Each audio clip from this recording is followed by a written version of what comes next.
Ohayo, alright mga kasaka, ito na naman nga at dahil di off nga natin ngayong araw na to, tara maggayak. At ito na nga si Kupal, nandito na sa may sasakyan. Tignan nyo naman talaga, pamuni-muni, mukhang masay na naman itong taong to. Lutang na naman ata to si Kupal. At yun mga kasaka, nakita ko nga itong mahabang tulay na ito at kung saan dumadaan yung mga train papunta atang Tokyo to, hindi ako sure, basta yun na yun. Ito na nga, medyo malapit-lapit na nga tayo dito dahil nakikita na natin itong mga nagsisidilawan dito sa paligid. Dilawan? Bakit dilawan ka ba? Charot. A few moments later. Finally, nandito na rin tayo sa Wonder X. Wow, naka-finally si Kupal. Napa-English si Kupal ah. So tara, titingnan natin dito sa loob. At ito nga yung bumungad sa akin, mga bike. Grabe naman talaga oh. Napakaraming mga bike. Pag tinitingnan ko pa lang, parang gusto kong bilhin eh. Talagang super quality naman talaga yung mga bike nila dito. Talagang made in Japan. Sabi ko nga, napaisip ako. Mahal nga pala yung presyo. At yun, tara, pasukin na natin tong Wonder X na to. Kung ano ba tong mga naka-display dito sa loob nila. At yan, bumungad tong mga bike ulit. At dito sa may left side, nakita ko ang dami mga singsing, mga kwintas, mga gold. At yun, nakita ko yung presyo, grabe, napamura ako.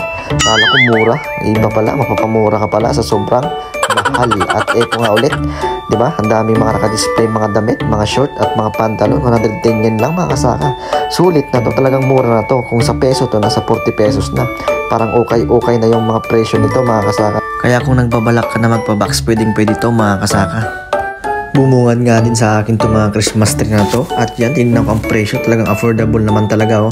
At eto nga, naalala ko tuloy nung nasa Pilipinas pa tayo. Mas lalo nung bata pa tayo tuwing sasapi ng Pasko. Alam mo ba yung nagpapatok ka pa ng piccolo? Tapos nag-aamo lang kayo. Tapos may hawak pa kayong mga watosi. So ganun yung mga naalala ko dito mga kasaka. Tapos pagpunta ko ng Japan, sobrang lungkot pala. At yun, sama na rin natin to sa video natin mga kasaka. Yung mga mahilig mamingwit dyan. Ayan, nandito na yung mga display nila. Talagang napakarami naman talaga. Yung mga mahilig mangisda dyan, puntahan nyo na to. Nandito lang sa Wonder X mga kasaka. Ano nga ba pala yung madalas mong minimingwit kapag ikay nangingisda mga kasaka? Ano nga ba? At heto na naman nga si Kupal dito. Napag-take na naman siya ng video dito kasama si nanay. Ayan, pili-pili din nangyari. Window shopping lang. At eto naman si nanay. Pinahay natin. At yun, napahay naman. Sabi ko nga sa kanya dito, nabili nyo na lahat ng mga gamit dito para hindi na kami babalik. Charot lang. At sabi naman ni nanay na ukaninay daw. At dito naman tayo sa mga mahilig magpalaki ng katawan dyan or ano bang pinapalaki ninyo. Ayan, para sa inyo ito mga kasaka. Afford na afford po ito mga kasaka. Hindi siya kamahalan. So ayan, makikita nyo naman mga kompleto din naman talaga yung mga gamit dito mga kasaka. No? At ito nga, nakita ko nga itong dumbbell na to. So, tinignan ko yung presyo kung nagmura ba ngayon. At yun nga, nagmura nga talaga kasi nung unang bili ko dito, sobrang mahal. Halos na triple yung presyo ngayon. Bakit ganun? At yun, nakita ko nga itong mga bike na to mga kasaka, para sa inyo to. Yung mga bike na hindi umaalis, mga gusto magpalaki ng legs dyan at kung ano man yung gusto nyong palakihin, ayan, para sa inyo to mga kasaka. Afford na afford to, hindi siya kamahalan. Pwede to. At heto na nga mga kasaka, tingnan nyo naman talaga si Kupal, nagdumble pa dito. Nahawakan pa niya sinari ng camera para matake siya ng video. Ayan, tingnan kapal talaga ng mukha ni Kupal no? Ulit pa ng binubuhat, tingnan niya kung mabigat talaga. At yun, may nakikita ako sa mga mahilig maggitara dyan, mga mahilig sa mga musical instrument. Nandito rin mga kasaka, di ba? Talaga namang kompleto dito rin sa Wonder X eh.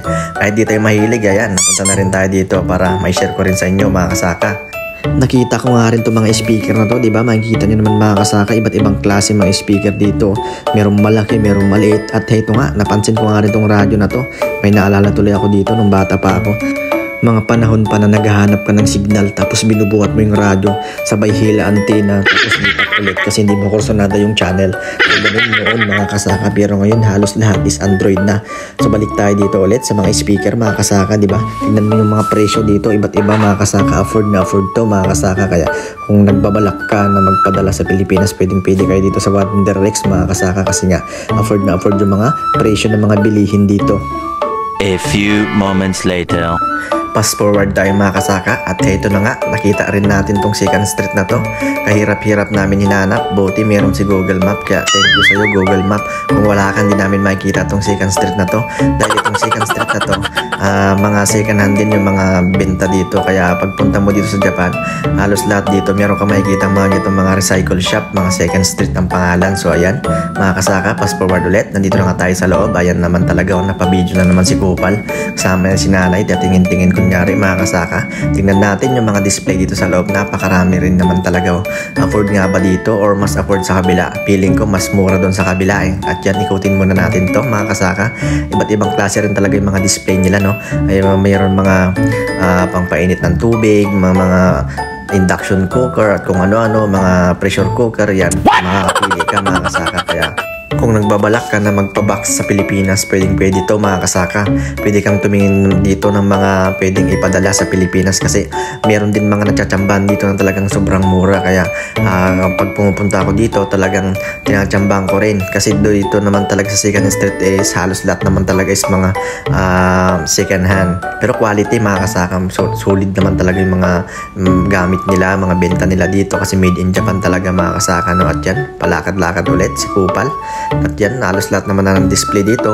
Puro pang winter na kasi dahil winter na nga dito ngayon sa Japan. Yan, makikita nyo mga jacket na mga kapal. Pero ito hindi natin magagamit sa Pilipinas. Kaya kung bibili ka lang na para dito, yan, pwede rin dito mga kasaka, no? Ayan. At heto na nga, akala mo naman talaga si Kupal at saka si nanay bibili, no? Kung makakatingin sila, talagang akala mo sureball eh. Pinag-uusapan din namin ni nanay dito kung solid ba yung mga product nila dito. Talagang made in Japan nga naman talaga. Oh. So ayan, tingnan mo naman sa likod talaga, kinatok ko pa talagang tibay po. Hindi siya basta-basta may dupe kasi nga talagang quality. Kahit second hand lang yung mga yun mga kasaka. Afford naman mga kasaka kaysa mag-brand new ka, dito ka na lang kasi pwede naman po itong mga to tsaka magagamit pa mga kasaka. Yan o, kita mo naman sinanay, pabukas-bukas pa ng washing o. Yun lang, follow for more.